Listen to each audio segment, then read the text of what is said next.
السلام عليكم ورحمة الله وبركاته.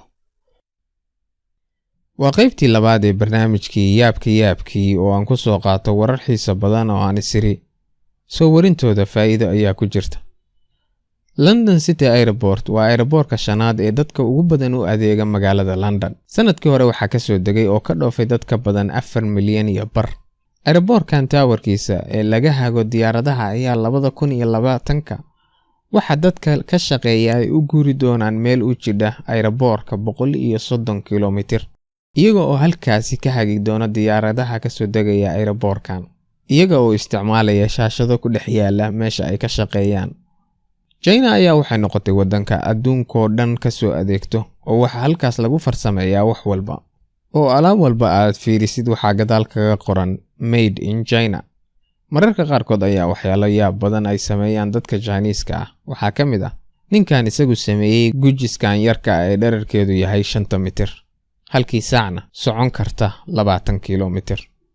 halka Yang Shijun uu isagu samaystay diyaarad oo ay kaga baxday dhisideeda 100,000 oo yuanka Chinese-ka.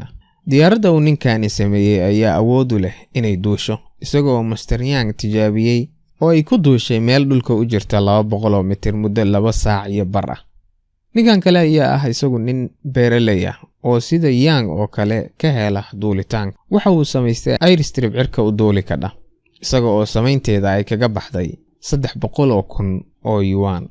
meesha tan lafaha dadka lagu soo ururiyay waxa ay ku taalaa wadanka Czech Republic iyadoo halkaasi ay ka dhisan tahay kaniisad ka samaysan lafaha dadkaas.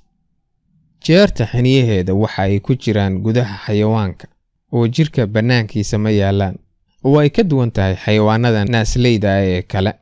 Hiro Onoda waxa uu ahaa askari ka tirsan ciidamada Japan ee dagaalkii labaad ee adduunka ee la dagaalamayay Mareykanka.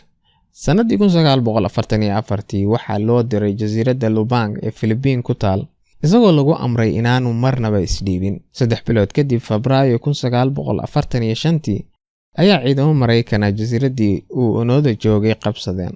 askartii uu la joogay wax la dilo iyo wax isdhiibay ayay noqdeen. isaga iyo 3 askari ayaa u cararay keymaha isagoo oo bilaabay inuu halkaas isku qariyo. maysan maqlin in Japan dagaalkii looga adkaaday oo ay isdhiibtay. markii waraaqo loo daadiyo oo loo sheego in Japan isdhiibtay waxa uu u fahmay jiray inay khiyaano tahay oo isaga la rabo in lagu qabto. ninkaas ayaa halkaas ku jiray muddo gaaraysa 30 sano isagoo askartii la carartay waxna la dilay waxna isdhiibeen. laakiin isagu waa uu diiday inuu isdhiibo ilaa uu nin Japanese ah oo sheekadiisa hayay uu wadanka Philippines aaday bal inuu wax ka ogaado meesha uu ninkaasi ku dameeyay. kaynta goortii uu dhowr bari ka baarayay ayay is arkeen waxana uu uga sheekeeyay in dagaalkii 30 sano ka hor dhamaaday. dawladda Japan ayaa u dirtay taliyihii madaxda u ahaa ninkaas si uu ugu qanciyo inuu uga soo baxo kaynta. sidaas ayuu ninkaasi kaynta uga soo baxay sanadii 1975 isagoo 30 sano kayntaasi ku jiray oo islahaa weli dagaalkii labaad ee adduunka ayaa socda. haddii aad ka faa'iiday fadlan like garay haddii kalena dislike samay. intaan mar dambe kulmayno. assalaamu calaykum waraxmatullah.